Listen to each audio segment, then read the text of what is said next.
श्री स्वामी समर्थ महाराज सेवा. श्री स्वामी समर्थ हे नाव जरी उच्चारले तरी एक प्रकारे मनात विश्वास निर्माण होतो. अशक्य ही शक्य करतील स्वामी, ही हजारो भाविकांची श्रद्धा आहे.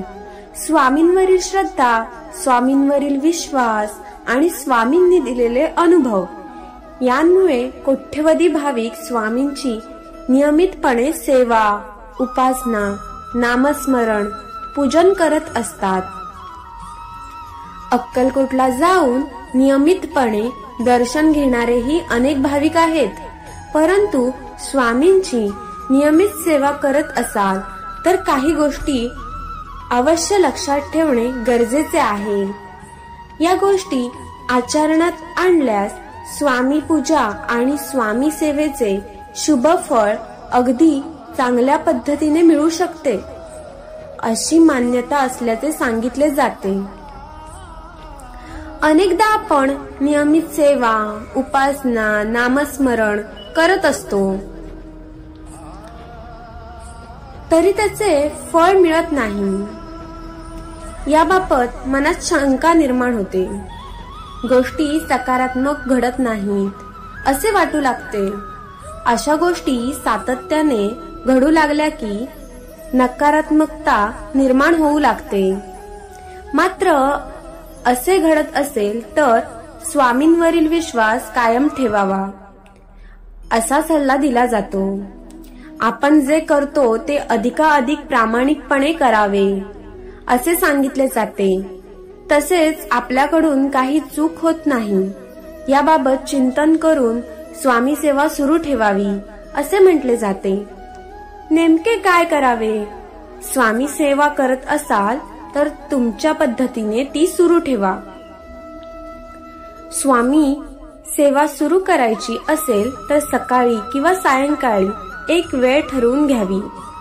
धावपळीमुळे सकाळी शक्य होत नसेल तर तिन्ही सांजेला दिवे लागणीची वेळ ठरवावी आणि त्याच वेळेला दररोज नियमितपणे स्वामी सेवा करावी. एकदा वेळेचा मनात संकल्प केला की काही झाले तरी ती वेळ चुकवू नये. त्यावेळेस स्वामी समर्थांची मूर्ती किंवा फोटो समोर ठेवावे. देवासमोर दिवा लावला की स्वामींना दिवा अर्पण करावा. त्यानंतर धूप किंवा अगरबत्ती दाखवावी.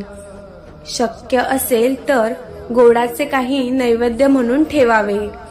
अगदी दूध किंवा साखर ठेवली तरी चालू शकेल. यानंतर स्वामींची मानस पूजा करावी. तसेच स्वामी चरित्र सरामृताचे पाठन करावे. याचे 21 अध्याय आहेत. दररोज 3 अध्यायाचे पठण केले तरी 7 दिवसात एक पारायण पूर्ण होऊ शकेल. पुन्हा पहिल्या अध्यायापासून पारायणास सुरुवात करावी. यानंतर स्वामी समर्थ महाराजांचा तारक मंत्र म्हणावा. तसेच किमान 1 माळ श्री स्वामी समर्थ या मंत्राचा जप करावा.